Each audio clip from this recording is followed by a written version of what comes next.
Bennett Aldridge ran the biggest lumber mill in the Oregon Territory for 31 years without once looking at a balance sheet.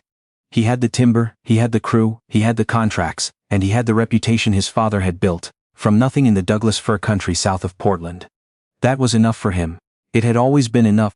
Then his dead partner's daughter arrived from San Francisco to inspect what her father had left her, spent one evening in the mill office with the account books, and told Bennett that the operation he was so proud of had been bleeding money for the better part of a decade. Bennett laughed at her. She was 29 years old and she had never run a saw in her life. What could she possibly know about his timber? By the end of the week, he was not laughing. I want to tell you about the week Violet Crane reorganized a man who thought he had no problems. Bennett Aldridge was 43 years old when this happened, and he was exactly the kind of man you would expect to find running a mill in the Oregon wilderness in 1887. Large, weathered, decisive about everything except the things that mattered most. His father, Douglas Aldridge, had founded the mill in 1856 and had run it until a fir tree took him in the spring of 1874, and Bennett had stepped into that absence the way a stone drops into water, immediately and without discussion. He had one partner in the business, a man named Raymond Crane, who handled the San Francisco side of things. The buyers, the contracts, the price negotiations that Bennett had no patience for. Raymond had been the talker. Bennett was the man who understood wood. Raymond Crane died of a heart attack in the autumn of 1886, sitting at his desk in San Francisco with an unsigned contract in his hand. He left behind a wife who had predeceased him by 4 years, a house on Nob Hill worth considerably more than the mill, and one daughter named Violet who was 29 years old, unmarried, and had grown up inside the machinery of her father's business dealings the way some children grow up inside churches. Raymond's share of the mill was 40%. Violet inherited it in full, and unlike most women of her time and station, who might have handed the matter to a lawyer, and never thought of it again, Violet Crane did what her father would have done. She got on a train. Bennett met her at the station in Portland. He was uncomfortable in the way men are uncomfortable when they don't know what role they're supposed to play. He had liked Raymond enormously. He had met Violet exactly once, at Raymond's wife's funeral, 4 years earlier, and had said perhaps 12 words to her. He said approximately that many on the ride south to the mill, which took most of the afternoon. He assumed she would take one look at the mud and the noise and the cedar dust that coated everything within a quarter mile of the operation, and she would sign whatever he put in front of her and go back to San Francisco within 48 hours. He had already decided to offer her a fair price for the 40%, which in his private estimation was somewhat lower than what Raymond would have called fair. He figured the gap would close itself once she understood what she was actually looking at. He was wrong about that.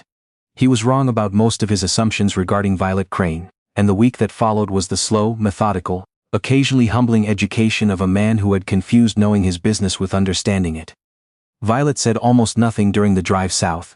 She looked out the window at the timber country and asked 2 questions.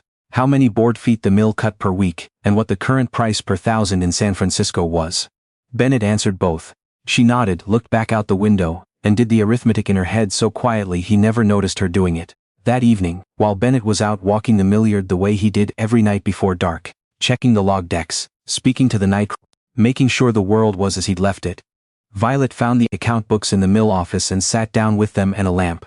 She had her father's ledger from the San Francisco side as well, which she had brought in her trunk, and by the time Bennett came back in from the dark, she had set the 2 books side by side on the desk, and was writing figures on a piece of paper in a hand so small and precise it looked like typesetting. She did not look up when he came in. She said, without preamble, "Your San Francisco margin has dropped 38% in 4 years, and you haven't adjusted your production costs at all." Bennett stood in the doorway and looked at her. "Good evening," he said. "Good evening," she said, still writing. "Your hauling contractor is charging you $18 per 1,000 board feet. The going rate is 11. Has been for 2 years. Hal Fenton has hauled for this mill since my father's time." "I understand that," Violet said. She looked up then and Bennett saw for the first time that she had her father's eyes. That particular quality of attention that made you feel she was reading something written on the inside of your face. "I'm not questioning the relationship. I'm telling you the number." Bennett went to bed that night certain she was wrong, and half certain she was right, which is the most unsettling combination a proud man can carry into sleep. In the morning she asked him to take her through the operation. He expected to spend an hour walking her past the saws and the log pond and the drying sheds, answering the questions a newcomer asks. "What's this for? What does that do? How long has this been here?" Instead she walked the whole property in silence, making notes, asking questions that had nothing to do with machinery. How many men on each shift, what the injury rate was, how often the number 2 saw went down for maintenance and how long it stayed down. What the mill cut per man, per day versus what the Willamette Valley mills were averaging. Bennett could not answer most of them precisely. He knew the answers the way you know things you've never had to put into words, somewhere in his body, in the accumulated sense of a man who had watched this operation every day for 13 years. But Violet wanted numbers, and the numbers, when he reached for them, were not there in any form she could use. That evening she laid it out on the desk. The hauling contractor was the first problem but not the largest. The largest was the number 2 saw, which Bennett knew went down regularly but had not understood, because he had never tracked it, went down for an average of 11 days per month. 11 days. That was 36% of the month, that the second saw was producing nothing, and the crew assigned to it was on full wages the entire time.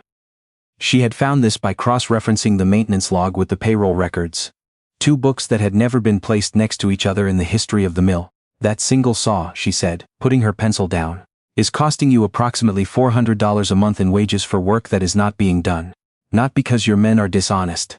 Because the saw is old and it is failing and nobody has looked at the aggregate numbers long enough to see what it's actually costing you. Bennett looked at the figures. He had known the number 2 saw was trouble. He had been planning to deal with it. He had been planning to deal with it for about 3 years. The saw was my father's, he said. Violet was quiet for a moment. I know, she said. She said it the way you say something you have already understood before the other person finishes speaking. That was the second evening. By the third she had found 4 more problems, each one hiding in plain sight inside the books that had never been read together. Only separately, only in pieces, the way you can look at every tree in a forest and still not see the shape of the forest itself. She found a standing timber contract that Bennett had honored for 9 years because his father had negotiated it in 1874, the year he died. A contract that locked the mill into buying a certain grade of Oregon white oak at a price that had been fair in 1874, and was now 30% above the market rate. The supplier was a man named Aldous Gentry, who had been a friend of Douglas Aldrich's, and who Bennett had never once asked to renegotiate because the contract had been one of his father's last acts, and asking to change it had felt, in a way Bennett had never examined directly, like asking to unmake something his father had made.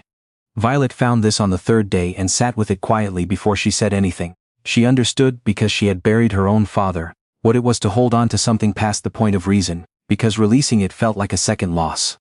She understood the particular arithmetic of grief, which is not like any other arithmetic, because in grief 2 and 2 can equal 5 if the numbers are attached to someone you loved, and no ledger in the world can talk you out of it. But she also understood what the number actually was. She said the 3rd evening, the Gentry contract. My father negotiated that, I know he did. She looked at him across the desk. It was fair in 1874. It isn't fair now. You know it isn't fair now. Aldous Gentry was my father's friend.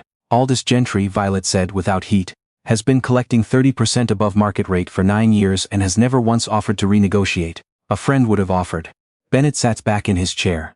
Outside the mill was winding down for the evening. The saws going quiet one by one, the crew calling to each other across the yard, the sounds he had heard every evening of his adult life. I kept it, he said finally, because it was his. Violet did not answer immediately. She looked down at the ledger for a moment, and when she looked up again something in her expression had changed, gone quieter and more careful. The way a person looks when they stop analyzing and start feeling. I kept my father's coat, she said. The one he wore to the office every winter for 20 years. It doesn't fit me and I don't wear it, and I haven't been able to throw it away. She paused. That's different from a business contract. The cost of keeping the coat is nothing. The cost of keeping that contract has been, she checked her notes, really $3,400 over 9 years. That's not why I kept it, Bennett said. I know it isn't, she said. But that's what it's cost. The 4th evening was different. Bennett came in from the yard and sat down across from Violet without waiting to be presented with figures. He asked her to show him what she was working on. She showed him. He didn't argue. He asked questions, not defensive ones but real questions, the kind a man asks when he is finally ready to understand something he has been avoiding understanding. She found in that session a thing she had not expected. The mill's reputation in San Francisco was, according to her father's records and her own knowledge of the trade, excellent, better than Bennett knew. Raymond Crane had spent 15 years building relationships with the best builders and architects in the city, and those relationships had outlasted Raymond himself. 2 firms had written to the mill in the months since Raymond's death inquiring about contracts and had received no reply, because the letters had arrived in Portland rather than San Francisco, and Bennett had not known what to do with them and had set them aside. 40,000 board feet of potential orders sitting in a desk drawer. Why didn't you answer them? She asked, not accusingly. Bennett was quiet for a moment. Raymond handled the San Francisco side. I'm not the man for that. Letters, negotiations. I build things. I don't sell them. My father knew that, Violet said. That's why he did it. Your father is gone. Yes, she said. He is. They sat in the lamplight for a moment, the two of them, the shared fact of Raymond Crane hanging between them like smoke. Those firms, she said. I know them.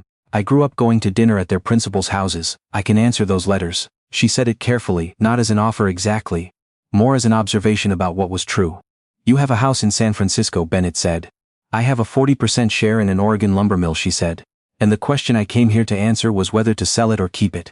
I have examined it fairly carefully at this point. And? She didn't answer that night. On the 5th day she asked him about the number 2 saw. Not the cost of it. She had already documented that precisely. But the machine itself. Why it kept failing, what had been done about it, what a replacement would require. Bennett took her to the saw floor and showed her. It was the oldest piece of equipment in the mill. A muley saw that had come around the Horn by ship in 1861. Before Douglas Aldrich had the money for anything better. And that Douglas had kept running through sheer ingenuity and stubbornness for 15 years. And that Bennett had kept running by the same means. Because replacing it felt like admitting his father's machine had finally given out. He showed her the saw the way you show someone something you haven't let yourself look at clearly in a long time. Aware, as you're doing it, that you have been not looking on purpose. How much is a new one? Violet asked. $800. Installed, and it would run reliably? It would run like a new saw, which this one doesn't. No. She looked at the old saw for a moment.